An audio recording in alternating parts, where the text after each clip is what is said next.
What is going on? What is going on? What is going on, party people? It's your boy, Coach D Brown, former first round pick, former big leaguer with the Kansas City Royals. That's right, back in effect, yo. I hope everybody had a great weekend. I know that it was um, cold out here where I was at. Like, yo, it was, you call up in New York, it was brick. It was extremely brick, all right? But we got some games in, got rained out, typical early spring, I guess late winter weather down here in the south. But like always, man, we kind of got a few games in, but it was always it's just good to be back on the field, man. And my teams did well. Shout out to my DB Elite family that are playing well this weekend. My 8s, my 10s, my 13s, my 14s. So they all did their thing, man. So it was great to just, I saw a couple of my teams, but um, we all traveled around, and it's just good to be back in there, man. I just, the good thing is I love to see the parents having fun watching their children play, man. That's what it's all about, man. And I love, of course, having the kids out there playing, man. So, them people up north, man, shout out to you guys, man. Pretty soon you'll be out there. And on the West Coast, you guys have been rocking and rolling already. I already talked to a few of you guys and see the pictures and videos. You guys have been rocking and rolling already. So it's basically damn near mid-season for you guys, right? So, couple of housekeeping rules, man. I hope everybody that is well, not rules, but just kind of keeping up with everybody. Let me give my shout outs to everybody that's listening in, man. All right. Shout out to Deanne. What's going on? What up to Shay? Eddie, what's up, baby? I saw your son hit a bomb over there. All right. Nice job. All right. Tony, what's up, baby? Callie in the house. Keisha, what's up? What's going on? Mark, Texas in the house. What up? Party people in the house. That's right. Yeah, it was cold, Eddie. Definitely was, man. All right. Shout out to Arthur. What's up, baby? My boy Anthony doing his thing like always, man. Sega, Louisiana in the house. What up? So we are we shout out to everybody. Rick, Queens, New York in the house. What up? I'll get you guys in coming in. Arthur, what's up, baby? What's going on with you? We are coming in, and I wanted to kind of continue with this ball rolling, man, but let's go real fast. Let me give my shout outs, all right, with the Big League Shortcuts training system. We have a lot of people opting in, and I'm building up, the list, and I just want you guys to understand I was talking about this the other day to somebody who was talking about my hitting drills, and it's just funny, like we were talking about the cages last week, but my drills are my drills. I'm like I can branch off just depending on the hitter. But my drills are my drills. I don't necessarily branch off and do craziness because, to me, I always say this, right? Boring hitting drills, meaning like repeated, consistent, repeated, solid hitting drills leads for exciting baseball, all right? So it's just good to, when I'm working and just because, I do drills that I think work multiple parts of your body and help you, you know what I'm saying? Where you don't need to do 20 drills. We could do maybe 4 to 5 drills that's, worth 20 drills. You know what I'm saying? If it's just about intent on what you want to accomplish, right? So you could do drive swings in your mirror, right? You can work on your timing in the mirror. You could do, work on your swing, right? You can get a broomstick. You can get something. You don't need a bat. I tell my guys all the time, once you get to the point where you are obsessed with swinging, obsessed with hitting, I want you to be obsessed with the game of baseball in general, but I want you to be obsessed with swinging. You get to the point where you're in the mirror, it don't matter where you are. I put a post in my private group about a kid. His boy was filming him. He was in the middle of a grocery aisle, but he was practicing the swing. And I love that, man, because that's how, I used to be. You know what I'm saying? Like, I mean, it doesn't matter. Even to this day, it's years later, I still every now and then find myself in the mirror of a weight room or something, still practicing my stroke. And I ain't swung a bat in, I don't know how long, right? So it's you have to be obsessed with this. But anyway, my point being, boring hitting drills lead for exciting baseball. All right, just remember I say that. So I'm not saying my drills are so boring because you got to perfect them. But I have a formula. I've seen work with many of hitters. All right, you saw my boy Cam last week, Division I caliber hitter. We perfected we could go through him like this, boom, boom, boom, boom, and obviously it's up to the kid to bring it out in the game. But repetition, and that's what confidence and all that are just the preparation you put into the cages is what carries over. And you can see the guys who worked in the offseason this weekend. You can see the guys who struggled a little bit. Pitchers are always ahead of the game early in the season anyway. You know what I'm saying? And, they struggle with strike zone. Some of my pitchers struggle with strike zone command. But for the most part, normally pitchers are always a little ahead of the hitters. You know what I'm saying? It's hard to simulate curveballs and fastballs and all of that in the cages with machines and, you know, simulated games and all of that. It's just hard. So when you come out the gate and you swinging it out the gate, more power to you, because that was always hard for me. All right.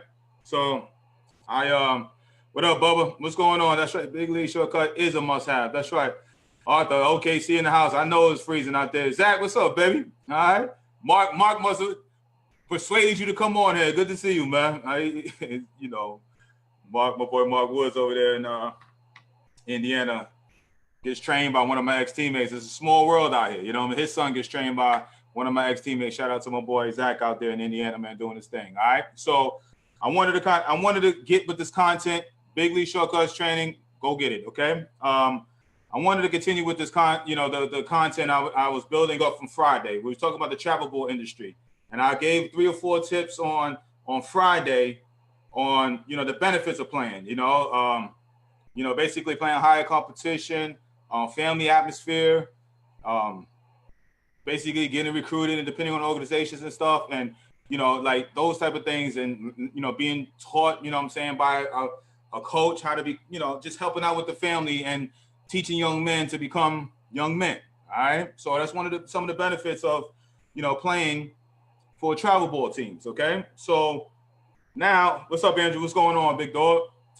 So now, you know, I want to kind of go into the non-benefits, the things that I don't necessarily like about travel ball. Okay. And, you know, this is just from my experiences and just from other people that I've taught, you know, I talked about with, you know, guys, right? So I always start with stories. So I was in a, when I was still playing, I had a couple of guys that were, you know, getting into, this is, you know, years ago. I don't want to, you know, call my age out, but they would talk to me about the travel ball and you know, this is, you know, we're dating back years ago, right? And they were like, man, I got travel teams and all of this stuff, because that was new to me. You know what I'm saying? It was new to me hearing this travel team industry, because I was used to playing my way, you know, Little League to All-Stars to Legion Ball, and that's it. You know what I'm saying? But he was talking about the travel ball industry and the different tournaments and showcases and stuff. And he was like, yeah, I got XYZ teams, and, you know, we travel all over, and the fees of this and all of that type of stuff. So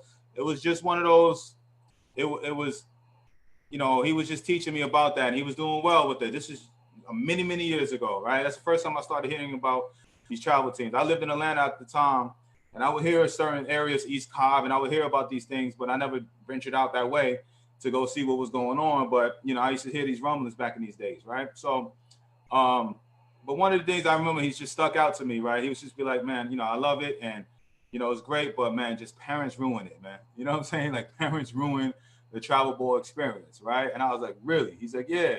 And I said, what do you mean by that? He's just like, man, it's never about the kids, man. He's like, the kids are certain ways, but like the parents, sometimes, you know, they just get so engulfed and wrapped up in it, and, you know, that they ruin it for everybody, right? And this is years ago. This is before I even had one travel team, before DB Lee was ever, you know, this was, and I would hear these things from these guys all the time about that. Parents, right? So, you know, when I started my organization, you know what I'm saying, I you know, I had that in the back of my mind, you know what I'm saying, that, you know, I always wanted to make it a family atmosphere. And I know that 9-10 months with an organization, or 9-10 with anybody, you're going to have ups and downs, right? But, you know, my thing was just trying to create a good experience for the kids, right? So anyway, based off of that, all right, we get into the things I don't like about the travel ball industry, all right? The non-benefits, all right? And I'm going to continue with that. What I just started, all right, was, you know, the parents, all right? The parents. Can't stress that enough, all right? I always have this pre-season meeting with my parents, okay? And it never fails. It always gets into it, and I know a lot of money is spent. I know, like, I know most parents are like, you can't, you know, they kids are they kids, you know what I'm saying? Like, you better not mess with them, you better not say anything wrong to them, or whatever, disrespect them or treat them any type of way. Mama Bear and Papa Bear gonna come out, right? I understand that, right? But what I don't like about the travel ball industry is the gossiping that goes on behind scenes. You know what I'm saying? Of coaches, of and I understand, you know what I'm saying? You're gonna have your opinions and stuff, but you know, it's funny, like it always gets to the coach. You know what I'm saying? It always does. And the rumblings and the stumblings, it always gets there. Do I expect everything to be, you know, kosher and, you know, no. But certain times it could just be so much turmoil on the back end from parents in the stands that it bleeds over into the field, and then it becomes a like it just becomes not it's so something that's so fun, and you know you want to just see your kids play, so now it becomes, you know, like a chore to do. Like you don't even want to go to the ballpark. You know, one set of parents sitting over here, the other one is sitting over there, and you know, so and so don't like so and so over there, and now you know I call it the days of our lives. You know what I'm saying? The soap opera of travel ball, right? And it always happens. You know what I'm saying? At least once a year on each team, it does, and I don't know why. I know why, but I just it's just one of those you try to avoid it, but it sucks the energy out of, you know, the travel ball experience. When you get the chatter behind the scenes, oh, I'm not happy, my kid is not playing, why he's not playing, why is so and so playing over here, and my kid needs to be playing this position, my kid is this and that, you know, why is he not, you know what I'm saying, my kid is better than that and all of that, especially the older you get, because when you're younger, it's, you know, it's gung-ho, right? It's DB elite. It's so and so, you know what I'm saying, team. It's, you know, you know, whatever. But once you get around that 13, 14 and know that that's when the claws start coming out, because that's when, you know, things start getting real, all right, with the travel ball experience, all right? And I mean, the claws come out, all right? And they don't mean it, parents, but they just start the mess, okay? And I hate that. That's one of the the benefits of playing travel ball. The soap opera. I call it the soap opera, the days of our lives. You know what I'm saying? It's the he said, she said, and the coach said this, coach need to do this, and all of that type. It's like, you know, I know it's hard to sit back and, you know, whatever. You want the best for your kid. I get it, you know what I'm saying? You think so-and-so this, and the grass is always, you know, it ain't always greener. And I'm gonna talk about that in the near future, you know, next, okay? The next one is team hopping. One of the things I hate with, and I have them. I have kids in my organization that jump from team to team, and I had kids that were on my team last year that went to another organization. Okay, and I understand that things are not going to always be happy, you know, be right fit for you. I get it, but then you got those sets of parents that every year they're switching teams, and boom, boom. It's like it's no, you know, and I understand that you want the best fit, but then you don't want to also be known as that guy, that parent, or that family that every year you're switching teams. You know what I'm saying? Like it's you know, you get to the point where the coaches or the organization, you may be good, but they don't trust you. You know what I'm saying? There ain't no real trust in this thing anyway. You want to be loyalty, but it's a cutthroat business. You know what I'm saying? But it's like y'all make it even to the umpteenth degree where it's like it's you can't you teaching this kid, you training him, but then you know, like his history shows, and that's sad. Like a 13 or 12 or 13-year-old kid has a history of changing teams, every organization, to the point, you know, like he, you know, it's a known thing with that family. You know what I mean? That sucks. You know what I'm saying? Like to, you know, be known. And I get it. You want to try to find the best, you know, you listen to other people and so-and-so is better, this and that. And I get it, because I get it from my side, but I also lose players. I've lost players last year. You know what I'm saying? To that. And you're going to do what's best for your kid, no doubt about it. And you know, no coach, no organization and all of that is going to hold you hostage, right? You're going to spend your money where you want to spend your money, no doubt about it. But also think about what you teach your kid. You know what I'm saying? That, you know, some guys leave right in the middle of the season. They're not happy, they leaving. You know what I mean? And I'm like, as long as it ain't something drastic, what do you teach your kid that you like, man, this sucks, I'm leaving? You know what I mean? In the middle of a season. You know, what do you teach them? You know what I'm saying? That when things ain't right, you know what I'm saying, you just jump up, because we all know, because it may be Joe's Crap Shack, you know what I'm saying, 10-year-old team that ain't doing well, and you jump to, you know what I'm saying, Captain D's, you know what I'm saying, favorite swings 10-year-old team, right? And you know, you think you're going to better, and you realize real fast, like, this ain't no different from what's going on over there. You know what I mean? And now you stuck. You know what I mean? You out here, you know, mad at the world, you know, thinking the whole world of baseball and all of that sucks and all of that. When sometimes you really just look in the mirror and be like, well, maybe there's something going on. What am I expecting? You know what I'm saying? What are you expecting from, you know, certain, and, you know, like twice a week practices, you know, playing on the weekends, you know, it's hard. You know what I mean? Like if you don't, and I see this personally, and I know that there's a lot of organizations that do very well with this model. But in my mind, I'm like, if you ain't training all the time, like I believe like, especially when you're young, and I don't have this, and I'm wishing and praying for this, you know what I'm saying, to have some form of an academy. You know what I mean? Like when you have a kid young and you can just train him all day, and you know, now you know, you're gonna fall into multiple sports things and all that type of stuff, but you know, they're not going to get everything they can. You know what I'm saying? And then you have the parents that just do maybe make it twice a week to practice and then play on the weekends. Don't do anything extra and all that, and think that their kid is going to get necessarily better. Do you get better playing? Yes, but you're not. There's guys out here practicing all the time, spending the money with instructors, spending the money with, you know, running and speed and agility guys, playing everywhere they can.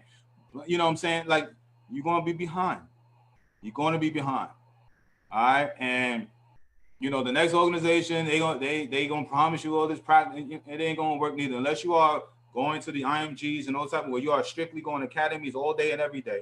All right.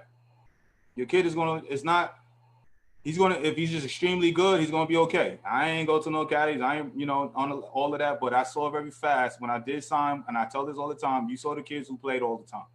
You saw the kids who trained all the time. You saw the big gap. And it took me years to catch up to them in the pro game. You can eliminate that type of stuff by going and practicing and just learning, you know what I'm saying, to do it, and do it on your own. You don't need no coach. You can get mad all you want, all right? But that's my whole point. The team hopping, that's not cool, all right? If you have any questions, man, you know, you guys know what the deal is, man, all right? I love the comments that's coming in, all right? So, number 3. Disrespectful kids. All right. Now, I want everybody to understand, like, this is stuff, but it all kind of comes down to us parents. You know what I'm saying? Us parents. And when you let your kid get away with stuff at home, and then he comes into a team atmosphere and all of that,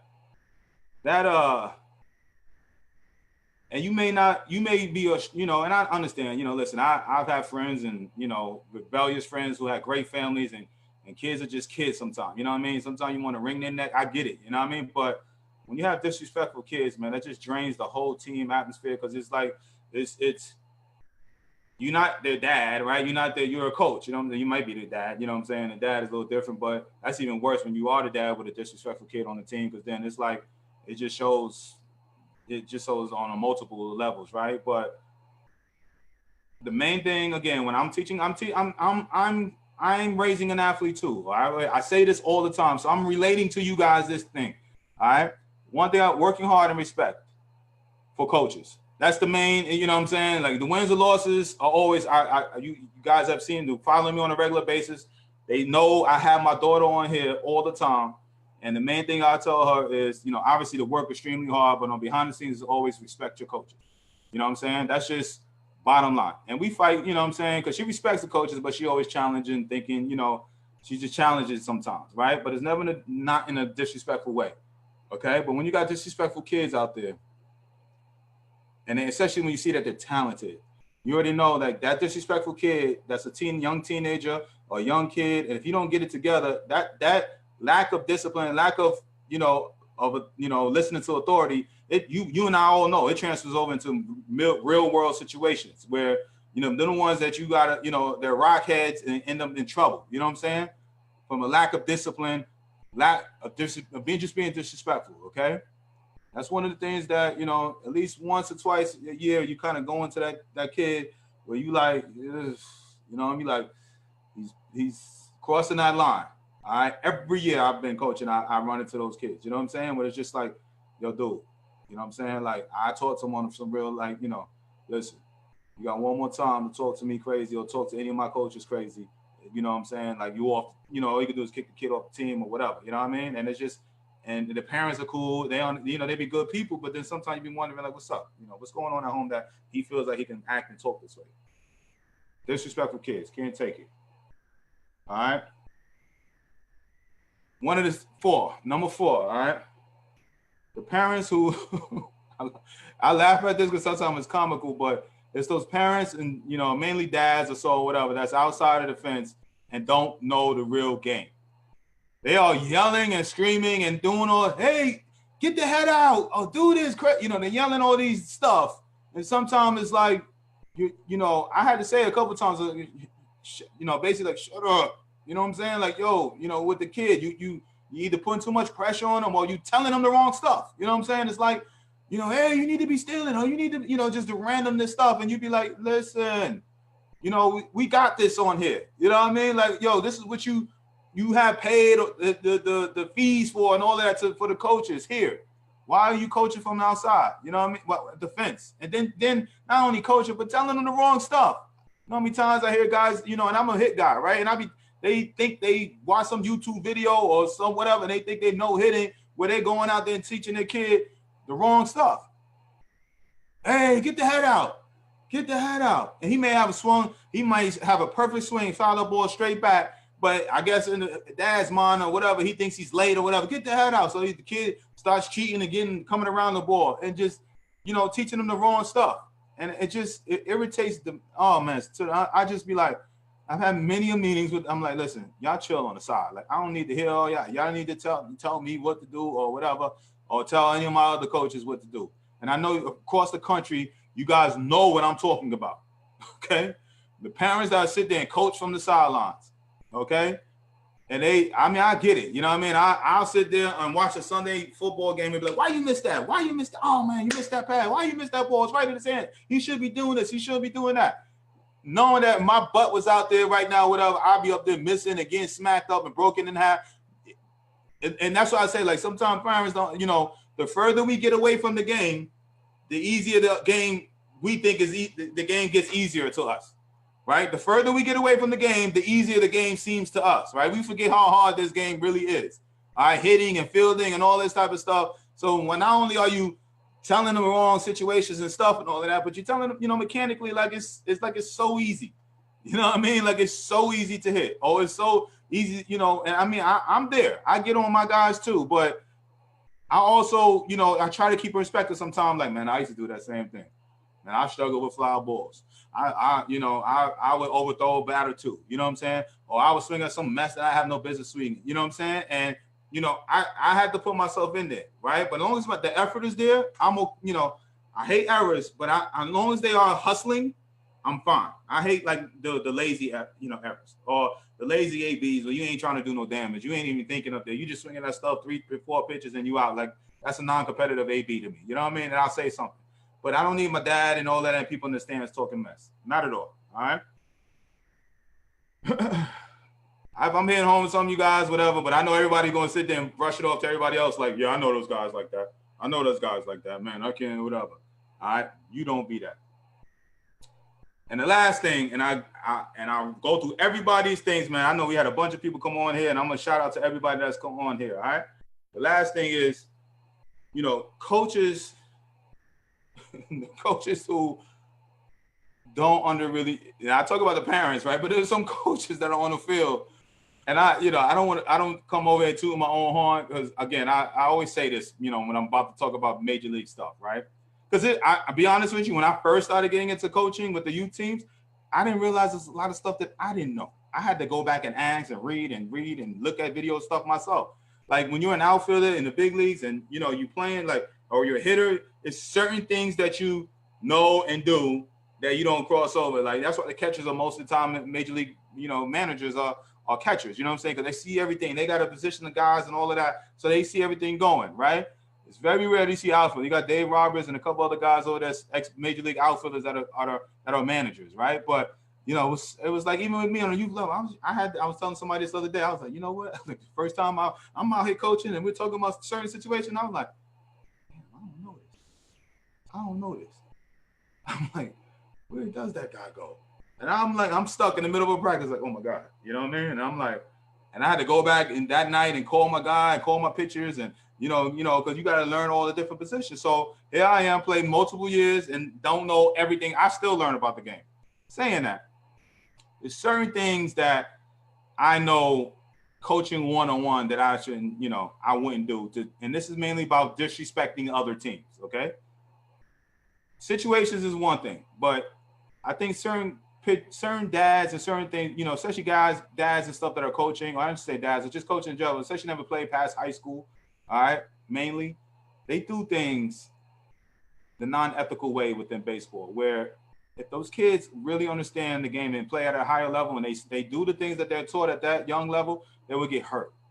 Hurt meaning, like, you know, when you get into a higher level and you do disrespectful things on the field, you get beamed, you get hit hard, you know what I'm saying? And it's just the unwritten rules of baseball, right? So here were some things I'm talking about, right? Some year or two ago, we were playing a young teenager, and the guy was just straight up dealing. He was just dealing, meaning like he was just pitching a gem against us. Bah, boom, boom, bah. He's serving us up. Curveballs working. The dude was unbelievable. We couldn't sniff him. He was on point that day. Okay. So here it is, like an inning left or so in the game. They're up by like 7-8 runs. They still pitching the guy, right? So it's 3-0 and a 3-0 count, and this guy's flipping 3-0 curveballs, 3-2 curveballs. Then it becomes to me personally, I could be wrong because I had a discussion with one of my pitching coaches too about this, right? But when you pitching 3-0, especially the higher you go, you pitching 3-0 curveballs and all of that, we're up by one. Offensive guys take that as a disrespect as you are trying to show them up, okay? It's one of those baseball unwritten rules. I don't like it, but it is what I've been taught, okay? What I've been around my whole life, okay? So when you're up there throwing 3-0 curveballs, 3-2, and you're up by many, many runs, I'm not saying like if it's close and all of that, you may have, you know, guys swinging the bat really, really good. You don't care if you necessarily walk them or something. You might throw a 3-0 curveball, no doubt. I'm talking about when you are up by 7-8 runs and you just, the pitcher is dealing. Then it becomes you just trying to show up and just show out the guy. You know, the hitter, me, the team, all of that, right? This guy was throwing 3-2 curveballs, 3-0 curveballs. The guys had no bit, they ain't on his fastball, right? But they, you know, he's throwing up, and I'm like, I had to say something to the coach, man. And I just said to him, he got all huffy puffy, but I was like, listen, man, you teaching that pitcher wrong. Because the higher he go, and he's up by 6-7 runs, and he's dealing like that, and he's throwing 3-0 curveballs and 3-2 curveballs and all of that, he's going to be called all type of names and all of that, and guys are going to be basically wanting to go after him. You know what I'm saying? Whatever way they can pitching-wise or whatever. I don't know. You know what I'm saying? But that's just one of those rules. Same thing with stealing. If you're up by, you know, I understand that, you know, especially the youth baseball, 8-9 runs are nothing. I get it. You know what I'm saying? One inning, they can score, you score 7. The next inning, the other team scores 10, right? So I get it on the youth level. Once you get around 11, 12-year-old, when baseball gets stabilized, especially on AAA to a major level, you know what I'm saying? It gets stable. Why are you stealing in the fifth, you know, like 5th to 6th inning? Why are you stealing when you're up by 7-8 runs? You know what I'm saying? Like, why are you doing that? What are you accomplishing for, you know, I'm just talking about certain age groups and up, 12, 13 and up. You're teaching that kid bad habits. You know why? Because when he gets into the high school level and they're up by 7-8 runs in the 5th inning or 6th inning or so, and you're stealing, okay? You make that kid, that guy, that pitcher, you know, I'm gonna tell you my little story, but if he's up on it, he would bean that guy, that hitter, and I ain't got nothing. If I was the other coach on my team, well, I wouldn't call no steals anyway. But if he was pitching for me and he did that, underneath my breath, I'd be applauding him. That's right, I'd be applauding him for doing that. All right, certain guys, you sit there, you just be, you know, getting beat, you know what I'm saying, just running up scores, just being like blatantly disrespectful. And I don't think sometimes they don't even understand what they're doing. And again, 8 young teams, I get it. You know what I mean? Y'all score 7-10 runs like that. I'm talking about stable baseball, 12, 13 on up. You know, I'm talking about what I've been around, okay? Usually when you get a 7-8, 9-run lead, and it doesn't happen, it happens in the big league sometimes. Guys up 6, 7, 8 runs in the 8th inning or so, and guys come back, no doubt about it. But I'm talking about a stable type of, you know, normal game. When you up by 7, 8, 9 runs, why are you stealing? Why are you throwing 3-0 curveballs? Why are you, you know, throwing 3-2? You know what I'm saying? Just pump the fastballs in that dude, make him swing the bat, get the outs, and you're done. Or go base to base and all of that. You know what I'm saying? You're up 15-8. You know what I'm saying? What you want to be, 25-8? You know what I'm saying? Like, you know, what are you trying to do? What are you trying to accomplish here? All right, what are you teaching your kids? All right, because if you do that early, when he don't know no better. All right, because we're teaching kids, if the coaches are telling them, hey, do these things here and there, then he goes out to high school and he tries to steal, whatever, then he's going to end up hurting that batter. That's up.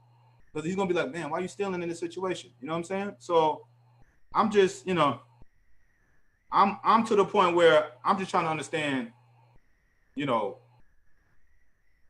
why these coaches be doing this. You're gonna get these kids hurt. I did a YouTube. I'm gonna post it, and it's a little funny. It's 9 videos about you coaches will get your kids smoked, right?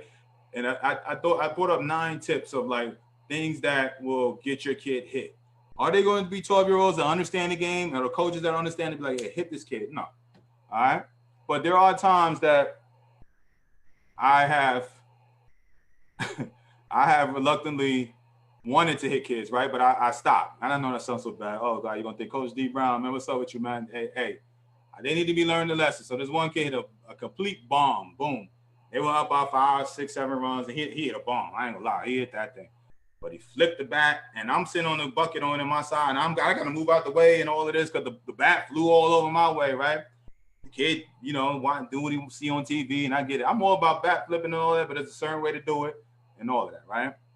So I'm looking to see if the coach say anything. The coach don't say nothing to him. So, you know me, I have to say something. So he's a catcher. So I had to politely went over there as he warmed up the pitcher. I'm about to go coach third base, and I said, listen, man, great hit, man. He's like, thanks, coach. And I said, listen, man, but I'm going to be real with you, man.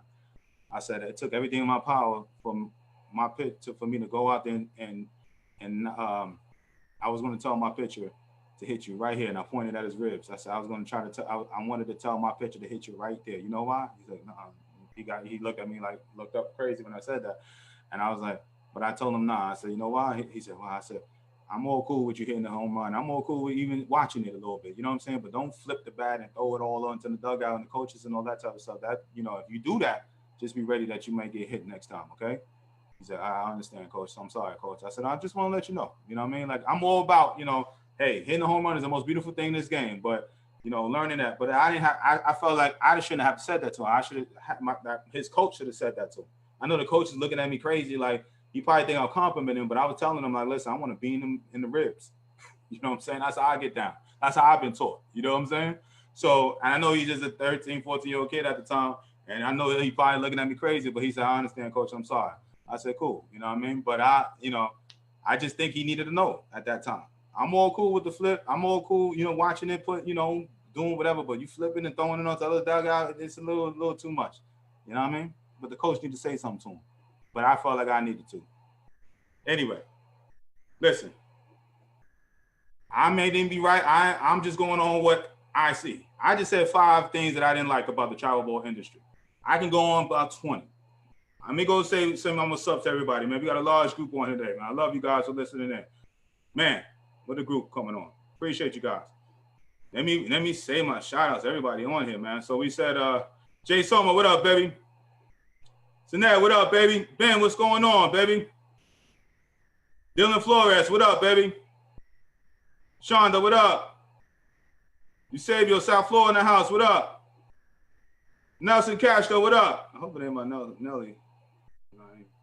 Danielle, what up? Manny, Texas in the house, what up? Bill, Jersey in the house, what up? Eunice, what's up? Eunice, what's up, girl? David, what up? Jerry, what up? Chris, what up? Sergio, what up? Steve, what's up? Joy, what up? Butler, what up? Luther, what's up? I saw LJ went way back down to UNO, man. I got to get him back on the show. I seen him go way back. K Moore, what up, baby? Mark, what's up? Juan, what up? Alan, what's up? Happy belated birthday, Alan. My bad. I missed it. I meant to text you, man. Mark Canino, what's going on, bro? Canino in the house, Highlander, New York, all right? One of my rivals, man. We battled on the baseball field and football field. What up, Canino? Jake, what up? Tara, what's up? Chipper, what up? Mike, what's up? Highlander in the house. Jeremy, what up? All right, let me get to these questions, man. Let's try to get a shout out to all y'all, man. But I appreciate y'all listening, man. No doubt. All right, we got first, that's life in general, but no doubt, toxic. It comes with the territory. Every team has the same problem. No doubt. I get it, Soma. You're right. Every team, but I don't mean it's right? Parents, let us coaches do our jobs. Y'all chill on your kid and don't beat them down on the ride home for little things. Build them up, and your kid believe really are their biggest fans. No doubt about it. I know you do that with Anthony, Arthur. No doubt about it. Nelson says, hey, from Ontario. What up, Ontario? Cali in the house. Don't know who you are. I have a travel ball academy. Everything you said is on point. I deal with these issues daily. All right.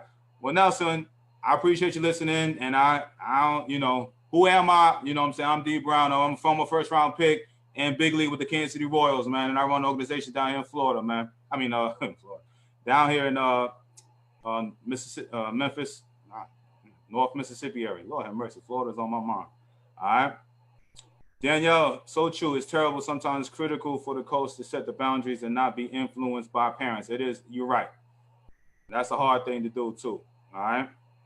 Kids have to learn to play for the coach they don't like. It's part of the game. Listen, Soma, you hit it on the head. Listen, I could tell you as many coaches, I said this before in my lives before. Someone made a point that says kids have to learn how to play for coaches that they don't necessarily like. All right. How many of y'all on here that's listening in right now? How many of y'all have played for coaches, been around people working for us, or have bosses and stuff or whatever that you don't like, right? But you gotta respect them and do what you gotta do, right? It ain't no difference. We all would love to be buddy with the coaches. I could tell you on one hand how many coaches that really I will ride for all these years later, who I rode for when I was playing. I could count on one hand, all right? And I've been around the professional game about 20-some years, and I played it 16 professional seasons. And you know, I'm high school and beyond. I could tell you on one hand how many coaches that I would ride for and they would ride for me. One hand, all right? All the rest is just, some of them are okay, some of them I could care less about. It is what it is, but I never disrespected them, right? It is what it is. You ain't gonna like everybody you play for. Get that out your head. Keisha, what are your thoughts on coaches being too close with parents on the team? It's clouding their judgment and putting the best players on the field. You got to watch that, no doubt about it. I mean, you like to have a fair, but Keisha, I hate to tell you this, right? But the only thing that's fair is what you see out there in the carnival wise, right? That's the only thing that's fair in this, you know, and I hate to say that, right? And I tell it to my parents and all of that to kids, and certain things, as much as you want it to be fair, but it ain't. All right. So if I'm a coach and I got one or two friends, dads on the team, or dads that are not on the team that are friends of mine and all of that, it's just only human nature that I'm going to be more lenient, have a longer leash, or do things here and there. That's a tough position to be in. Doesn't make it right. No. Right? But it ain't no different. And I hate to say this, Keisha, when you get into high school and college ball, and I know where everything you want it to be, coaching for your kid in the youth levels, you want it to be. Truth is, they just getting an insight on how this real baseball thing goes, right? If you think it's fair, even on the youth levels, it's not. I hate to tell you, you know what I'm saying? And so when a coach over there, I don't like it, it ain't cool, you know what I'm saying? But it's the reality of what it is, you know what I'm saying? Yeah, you try to nip it in the bud, but if his boys over there and all that type of stuff, and his boys on the team, and his little kid is on the team, you hope it be fair, but you and I both know that it ain't gonna be like that. And it's no different when you get into the college and the pros. All right. I got one kid right now that I ain't gonna call out the name and all that type of stuff. Got drafted, got turned down on that, went to school, went to college and all of that, playing in there. And his son never got drafted and all of that. But the kid is a freaking athlete out the wazoo, got drafted, turned down draft, and came to college, and his son was playing over him sometimes. The coach's son. He dealing with that in college. And the kid was drafted who was sitting on the bench. It ain't fair. All right. Just came on right after you said team hopping. What was the combo? I was just talking about, Manny, I don't, just be careful of the label that you're giving your kid, you know what I'm saying, or family, as, hopping from team to team. Just watch out for that. That's basically what I was talking about, Manny. The lack of discipline, yes. David Trevino says, on the disrespectful kids, what if another kid on the team that's continuously put ahead of your son, who shows better attitude but slightly behind on playing consistently? What do you tell your kid that constantly questions the coach's philosophy about the attitude and the hustle comes first when it's not being applied?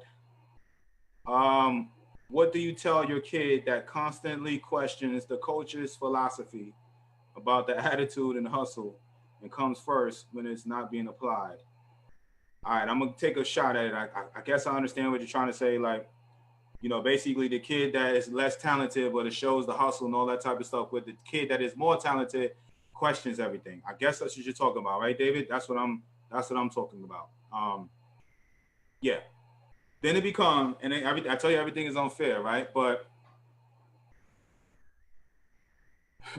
this is hitting home, man. Right? Real talk. You have to be in a situation where you set the tone. You either bench the kid if he just, he's loud and he's continuously is disrespected you. You start with benching him. Then it starts with suspending him. And if you don't get it by then you got to do what you got to do. I'm guessing that's what you're talking about, David. Okay. All right. When you got that more talented kid, but he's questioning everything, he's disrespectful and all of that. And you got the lesser kid, less talented kid, but he hustles and all of that. You and I both know that kid that hustles and does everything right is less talented right now. Depending on what age group he is, he will win longer in life. It may be on a baseball field. Most likely it will, but it definitely will be in life. All right. And that talented kid will get passed up and we'll find out the hard way. All right. Them the dudes that get pampered all the way up until the talent level equals out. Sometimes it's in the college, sometimes in the pros. And those guys get weeded out real quick. All right. He will find his match. Good question, though. That's true. Some dad is crazy for real, no doubt. Joe, love the dad that says touch strikes like he. Oh man, hey Joe, don't that make you laugh, man? And I used to sit there when I've been there. I say that too. I'd be like, come on, man, pound the strikes on, let's go. You know what I'm saying? I'll just say simple stuff like, see how far the kid can hit it. You know what I mean? I don't say throw strikes or whatever. Let him put the bat on the ball. I don't give you live, you know what I'm saying, when the kid is struggling. I just say, let him see how far he can hit it. You know what I'm saying? And I know that's kind of like, people look at me when I say that crazy for my pitcher. I've been saying this for my own pitcher when he's struggling, whatever. Because then it just gets to the point where you ain't trying to hit spots. You just like, just hit it. You know what I mean? That's what I tell my hitters. My pitchers when they struggle. Let's see how far this kid can hit it. He may hit it to the moon. But at least you ain't sitting there walking around getting your 4 balls, after ball after ball after ball, and it's cold or it's hot out there, and the position players are losing focus. It's hard to focus pitch after pitch after pitch. All right, and then you're walking guys. Just let them hit it. But I love it when the parents are like, hey, throw strikes, like the kid ain't trying to do it.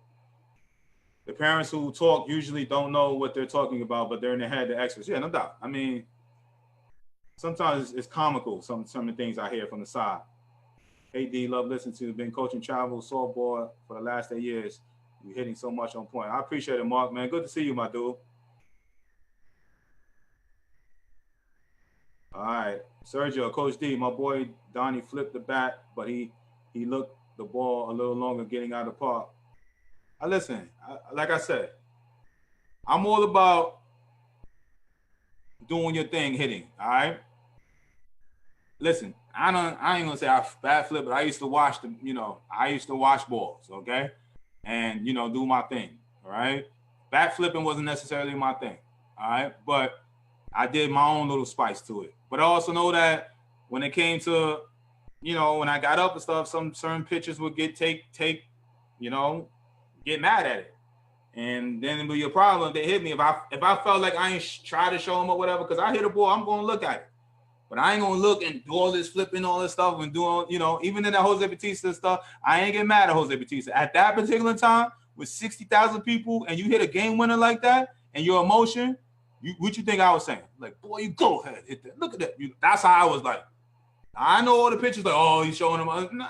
Listen, with the wave of emotion at that time, now if it's an August game, and he hit a walk up like that, and he doing all that in August, then, it is what it is. But in a playoff, come on, man.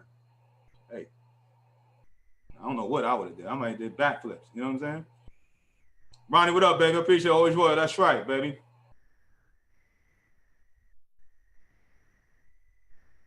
Josh, hey, coach. Parents need to be their kids' biggest fans. Negative attitudes, the stands carry over to negative attitudes on the field. You're right. How many times? I hate when parents do this. It's like they have a negative attitude. They talk about the coach behind the scenes to the player and all of that. What make you think that kid is going to come on the field and want to play for the coach? You know what I'm saying? Like, what make you think that kid, obviously he's going to respect his parents, right? So, but if they hear the parents bashing the coach all the time, he ain't this, he ain't that, whatever. What do you think is going to go on the field? You think he could just switch it off like that? Certain kids, their brain ain't like mature enough most of the time to like switch it off. You know what I'm saying? So they hear their mom and dad bashing the coach all the time. What make you think they're going to go on the field and respect the coach?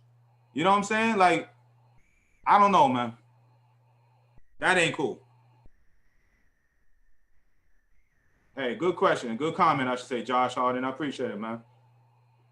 James, all your hats are sick. James, I promise you, if you want a hat, private message me. I got the blue. I used to have my white one around here. My white and my black, man. I appreciate you, man. All right. If you want one, private message me. Anybody on here, if y'all want some hats over there, private message me. I'll send them out to you, man. All right. They are for a price, though, but I'll send an invoice to you and ship them out. All right. I appreciate the love, James. Danny, what up, baby? Chauncey, what up? Jay Meyer, what's going on, baby? Let me in the mail this week, Jay. My bad. I had to get him in. He had my boy Jay Meyer order some hats, too. I got them coming, Jay. My bad, big dog. Kids give 110% all out every day with more talent than the other and sits the bench because he's a ninth grader. Sad. Yeah, I mean, listen. You get certain schools, man, that happens, man.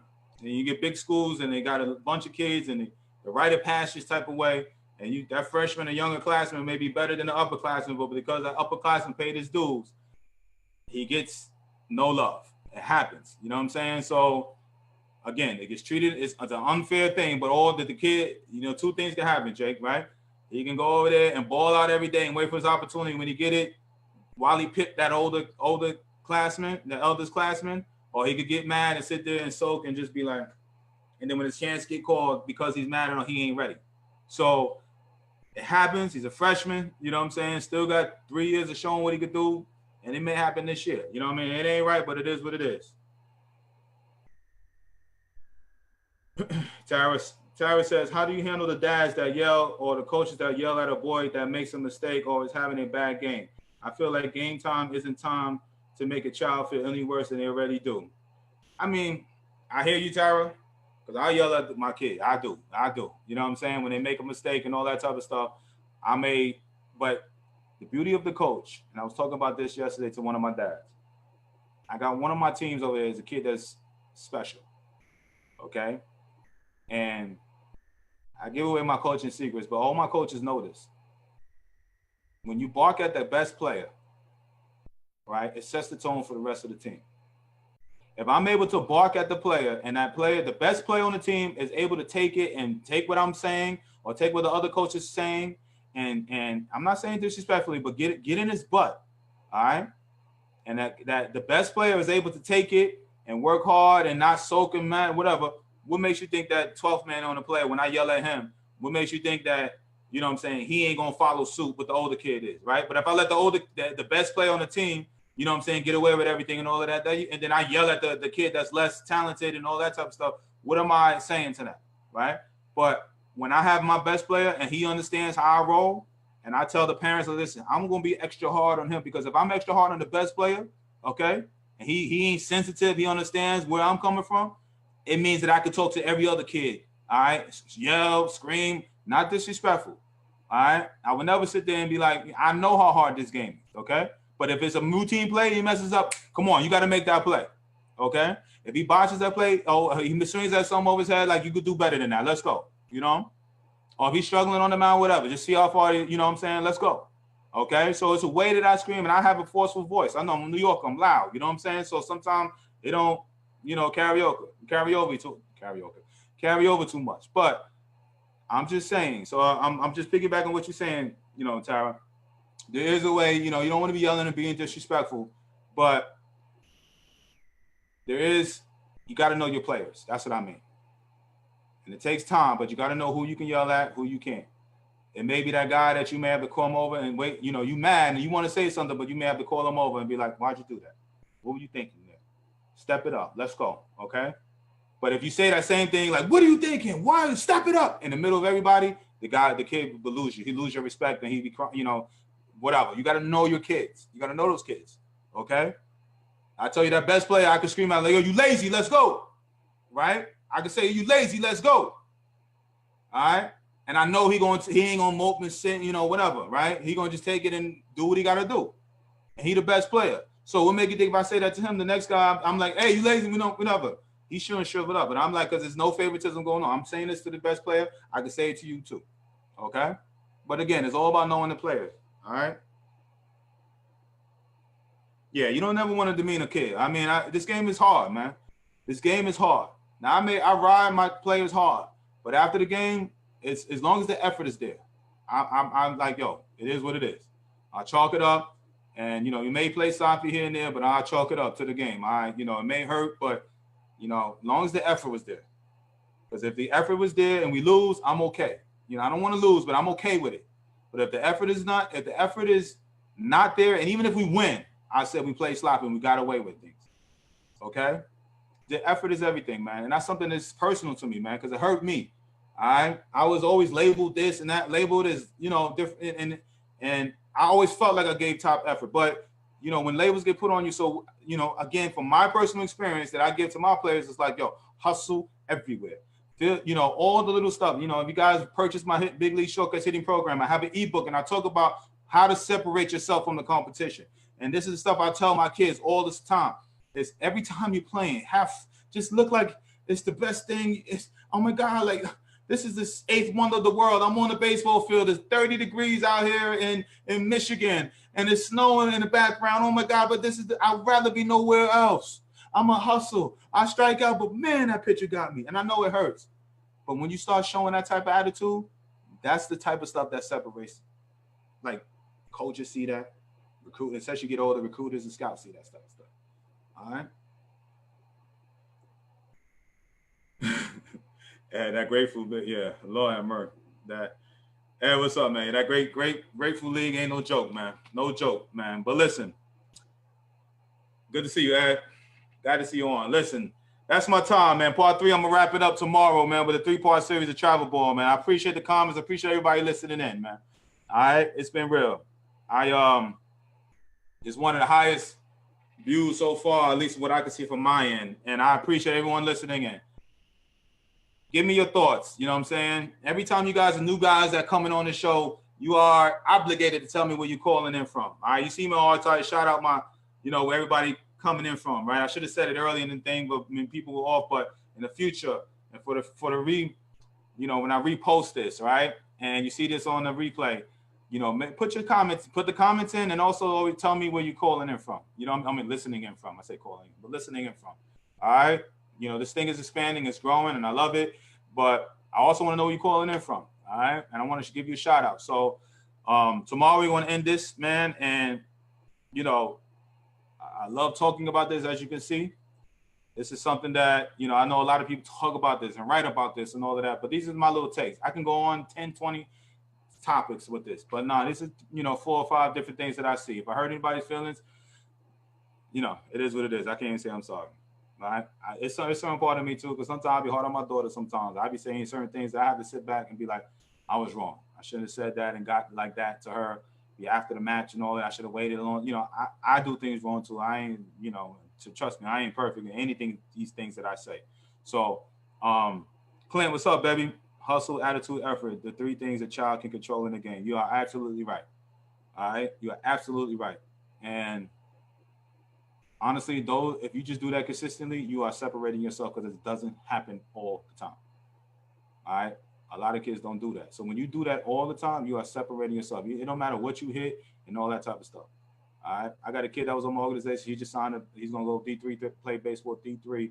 And the swing used to be erratic at times. He used to get jammed like I don't know what. Back to the pitch, but he will run a 3-8 down first base. And usually I get goosebumps talking about it. When I just see him hustling, I just be like, look, like, I love it. I go from like, why you swinging that? Look, oh my God, look at that. Oh, look at that run. You know why? Because now it's like, okay, the sky blow, that's a long swing, but I could correct that. But look at that hustle. Look at that running down the first base line. Look at that speed. I just timed him that. Do you know what that does to a scout? They're like, man, the swing is long, but man, look at this time you got. gosh, he did it right back to the picture. Look at him hustling like that. So not only did they get a great time on him, but they see his hustle. They see his drive. They see what he care about. That's two things they knocked out. He knocked out on a jam shot to the pitcher. And that's what I be trying to tell these guys, man. Man, I don't know. Anytime you need, let me holler. I holler anytime you need me to talk to your kids, man. It's all good, man. All right, it's family. That's home, man. No doubt about it. Tell Mrs. Agarisa said what's up, too. Anyway, I will end this, man. I appreciate everybody listening in. All right, tomorrow, 3 o'clock, we keep this ball rolling. Love you guys. Appreciate you guys listening in. I will be here tomorrow, 3 o'clock, part 3. Go purchase that Big League Shortcuts training system because a lot of the stuff I talk about is in there. All right, with the hustle part and the training, like it's a no-brainer. Go purchase that program. All right, come listen to me tomorrow. If you want a hat, come private message me over here. Tell me your size, what color, and we make this happen. All right, I'll talk to you later. Peace.